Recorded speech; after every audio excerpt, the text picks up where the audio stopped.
You're watching the Dio Boxing Show.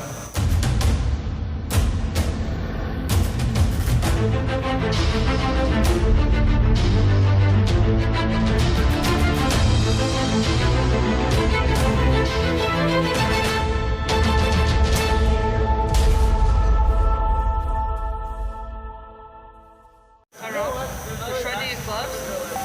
Try these boxing gloves. Try.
Okay, ladies and gentlemen, we're going to be doing like a small lecture series just on basically sports and the business of sports.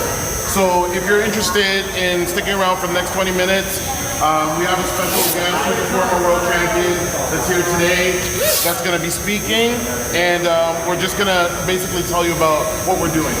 Okay, so first intro is who the heck is the big guy wearing a shirt with a picture of this guy? My name is Damien Akposio, and basically I'm a boxing entrepreneur is what I would call myself. I've got a lot of businesses when it comes to boxing. I'm a former amateur boxer. I started the only boxing magazine in Canada, which is Below the Belt Boxing Magazine, the one that Tyrone Bradshaw is on, and it's available for sale today. $5. And I also run the Ontario Boxing Hall of Fame. And with the Ontario Boxing Hall of Fame, we're basically recognizing legends in the sport of boxing. One of the things with boxing, especially here in Ontario, is it's not promoted enough. And we want to kind of get away from the negative stigma of fighters. We want to show that, you know, there's a lot of articulate fighters that are out there that are doing positive things in their community, that are doing positive things professionally. The other thing too is to keep in mind, not everybody that comes into a gym is going to be a fighter, and everybody knows that. But that doesn't mean that you don't have to look towards it actually being a business or benefiting from it in a way of business. Anything you do, you can turn into an opportunity either to build skills for yourself that you can use on a job somewhere. I'm talking about the physical things that you're learning in the gym, showing up all the time, completing the exercises. Whether you get in the ring or not, those are all tools that you're bringing. It's commitment, it's hard work that you're bringing to the workforce, whether you're going to be working for someone or being your own entrepreneur. So that's basically what we're going to just talk about today. And it's going to be a lecture series that we're going to start off, and we're just going to kind of be bringing over anywhere. So we're going to do a short talk. I'm going to introduce Tyrone. I'm going to introduce Fitz the Whip Vanderpool, and then they're going to do their talk. And then if you have any questions at the end of it, feel free to ask questions. If you haven't got time, you got to leave. Feel free to contact me through social media, and it's going to be on the magazine, either Below the Belt Boxing Magazine. I'm on Facebook, or Damien Akposio, and my name is written on my shirt, so you have some time to see the spelling of it. Okay, so the first gentleman I'm going to introduce, he's right here, works right here. He's the head boxing coach of the UFC gym, the longest standing coach at the UFC. Tyrone Bradshaw has an extensive history in boxing, and his uncle actually started a lot of the boxers that were from Ontario. He's got a deep, deep history in the sport of boxing and in athletics. His background is in basketball, and he played for leagues in basketball, and then he, kind of focused the last few years more on boxing, on building his brand, and building up fighters. So that's what he's done. And he's also developed a number of businesses on the side with boxing as well. Anytime that you have somebody that in your wheelhouse that you see is doing something special, it's always good to source them for information. So despite whatever short communication we have today, he's the boxing coach here at the UFC gym. He knows boxing and he knows business, so definitely ask him any questions that you need. Okay, without any further rambling, Tyrone Bradshaw. Thank you. Well, for most of you guys know me. We work together on a weekly basis, and we push each other to the extremes. Couple things that you guys should know by this point, because I've been saying them to you for the last 2 years. And we just want to go over them, okay? Because when we talk about the business of boxing, well, what does that mean? Some of you guys are not in boxing, some of you guys want to be in the business of boxing. But for me, I use boxing as a means to ground me, to keep me humble, okay? And to keep me focused. One thing about boxing, it is unforgiving, okay? If you have some shortcomings, they will be exposed. So I use boxing as a form of keeping me grounded and letting me know in order for me to be successful in life, I gotta start by mastering myself. And there's a couple of things I like to do. Number one, I'm gonna break down a couple words and hopefully you guys will pick them up. Strength, okay? When it talks about that, I strengthen my mind and my body to be better and to be alert for the challenges that face me every day. I'm not looking to become an Olympic athlete, so when I work out, that's not my goal. My goal is to be able to strengthen my body and my mind to push me for those days when I'm down. Relentless. You're gonna be knocked down. You're gonna be knocked down a lot. I said it the other day in our class, things do not go according to plan. Don't be disturbed. Okay? It is not going to go the way you want in life. That is not a reason to quit, and it is not a reason to give up. You gotta be willing to go through 100 no's and understand that that is the math to get the one yes. Now I can tell you, if you all go with that math, you won't get to 100 no's before you get to the yes. I promise you this. And if you don't believe me, I suggest you give it a shot. Just try. Confidence. When the UFC was being built, I came in here. Why? Because I worked for Below the Belt magazine. They were under construction, and this would be a perfect place to advertise in our magazine. I came, walked in the door, no one was here. I came back the next day, no one was here. I came back the next. Relentless. Eventually, I ended up talking to the owner. And at that point, he told me he wasn't interested in a boxing coach. We already have one. I gave him my business card. Because if you're in the business of anything, you should have a card to give to somebody. I said, please take my card. I got knocked down, but I didn't let that stop me. I told him, you will need my card. Do not throw it away. Confidence. The last, respect. When I got slapped in the face, when I got told no, I didn't give up. I wasn't rude. I didn't say something that would jeopardize an opportunity to come back.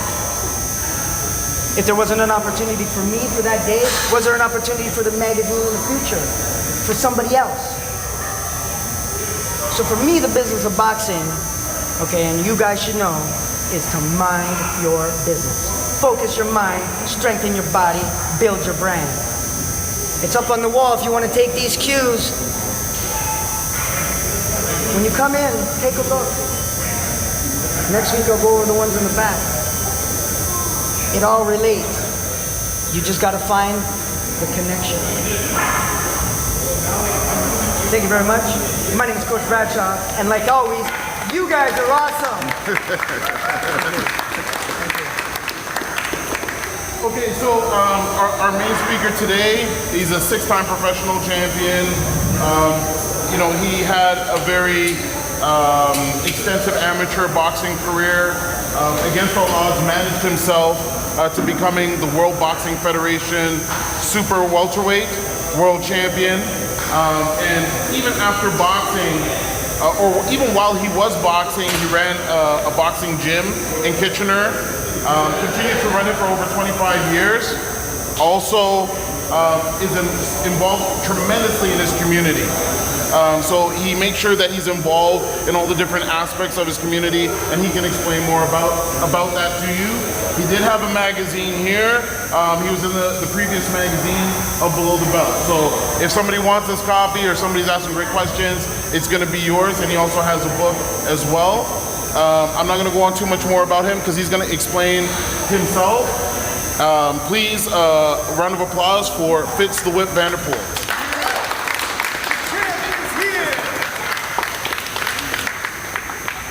Thank you guys all for coming out. I just want to ask something real quick here, see if anybody knows outside of here. Does anybody know what my book he mentioned here, what it's called? Anybody know what the book might be called, this little black book? No? It's called The Whip. Coincidentally, yeah, it's called The Whip. Okay, so my name is Fitz the Whip Vanderpool. Fitz Roy Vanderpool, it's Fitz the Whip. The WHIP stands for With Hope, It's Possible. It's an acronym. With Hope, It's Possible. So I say if you have a goal, you have a dream, something you want to accomplish, if you want to work hard, dedicate yourself, make the sacrifices necessary to accomplish whatever goal it is you set up for yourself, right? And that's what I did through my boxing career. I was self-managed, self-financed, self-promoted.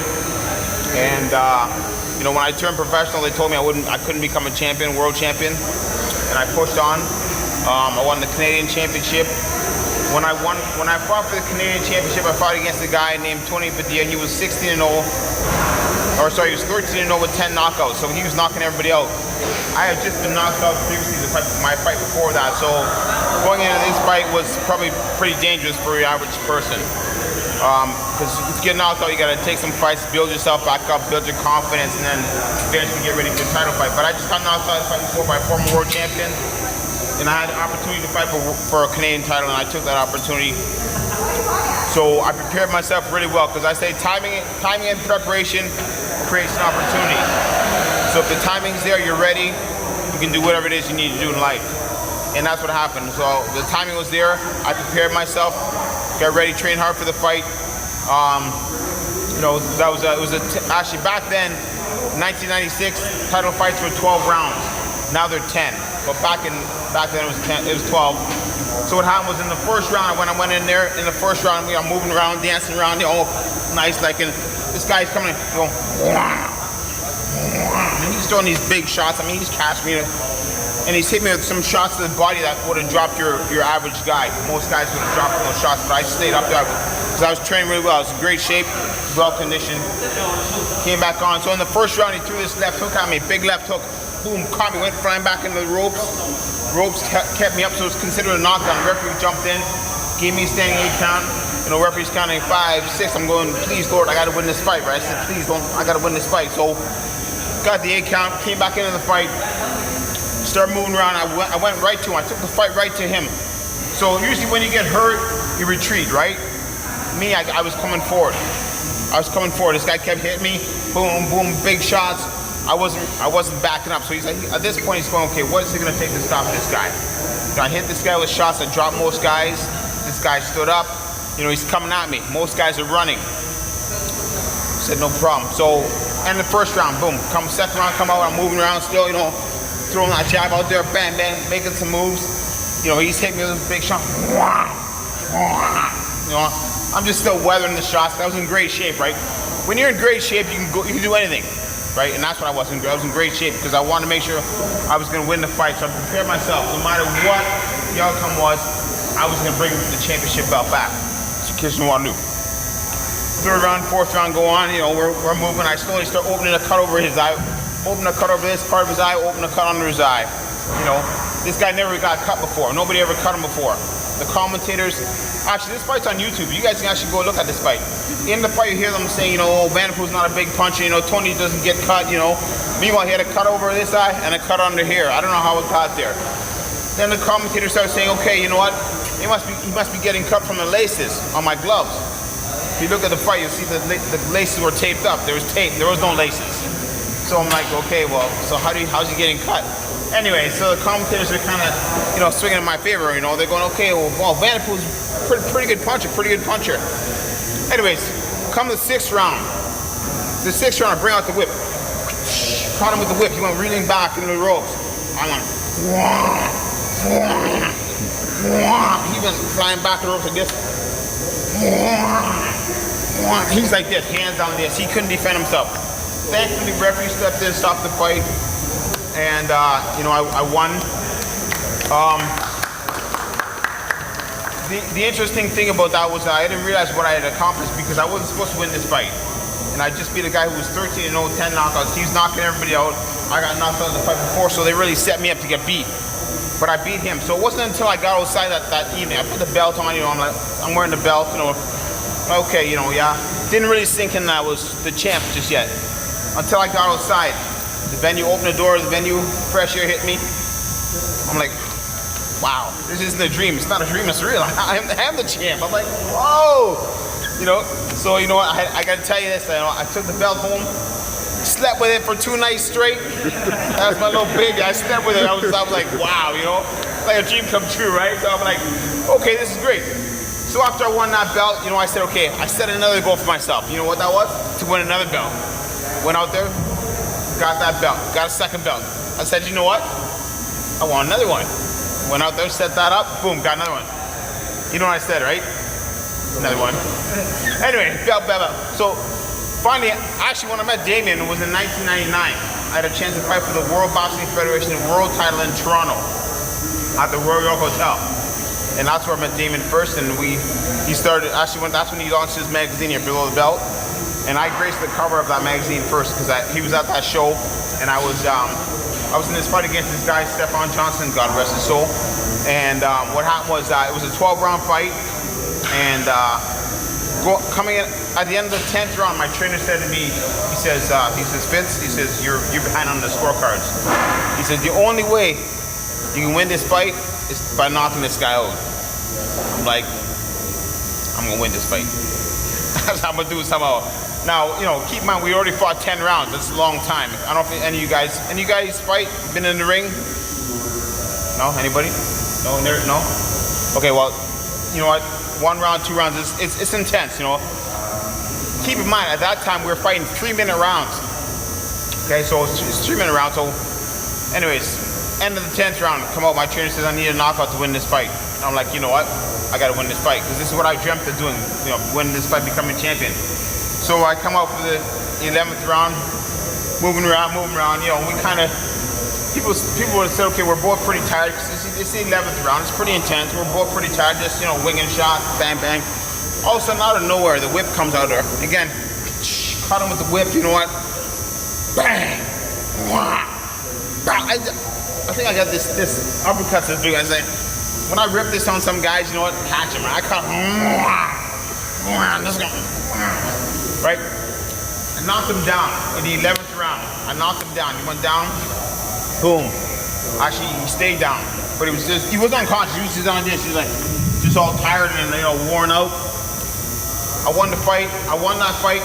He got carried out on a stretcher because he was from exhaustion and from being tired in the fight. So, you know, I was like, okay, well, this is great. You know, now I'm the WBF world champion. I finally won a world championship. You know, my other 4 belts before that were great. I got out there, won the world championship. I'm like, okay, you know, I've conquered what I want, right? That was great. Then I fought on for a couple more years. At this point, I got 5 belts. I retired. And then, you know, I kind of said to myself, I want to come out of retirement, so I took 7 years off. And I looked at the guys in the ring and I said, you know, I can be champion again. I want to be champion. So I came out of retirement. after 7 years, I decided I was going to fight again, and I took on an opponent that was 17 years younger than myself. And yeah, many told me that I shouldn't do it because I've been off so long. Go 10-round fight. I came back and trained hard. I knew it would take a lot of hard work in order to make it happen.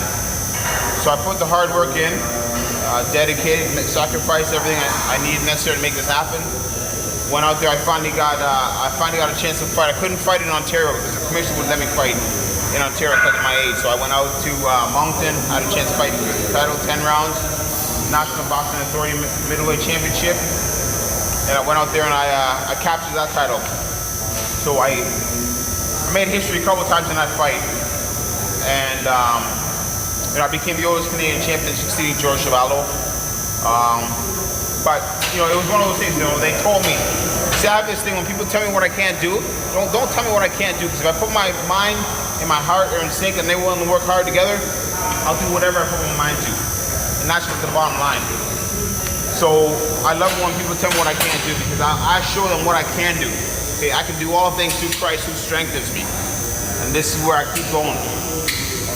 So I came back, I was belt number 6. I'm retired now. At that point, like I said, I've been running my gym. I've been running my gym for 15 years now. Even when I was fighting professional at the top of the game, I was number 1 to Oscar De La Hoya's belt. I was still running my gym. At that point, so I've been running my gym 15 years. My boxing days are, I'm not quite sure. I'm not going to say they're done because I've got 6 belts, and there are 7 days in a week. There are 7 days in a week, so I've got one for each day of the week except for one day right now, right? Mind you, God did say there was one day you got to rest, right? He said Sunday's a rest day. I'm hoping that's true. Otherwise, I'm going to come back and get another one. Anyway, now, what I'm doing now, I'm running my gym, and I've just, recently I'm running for, I'm in politics now.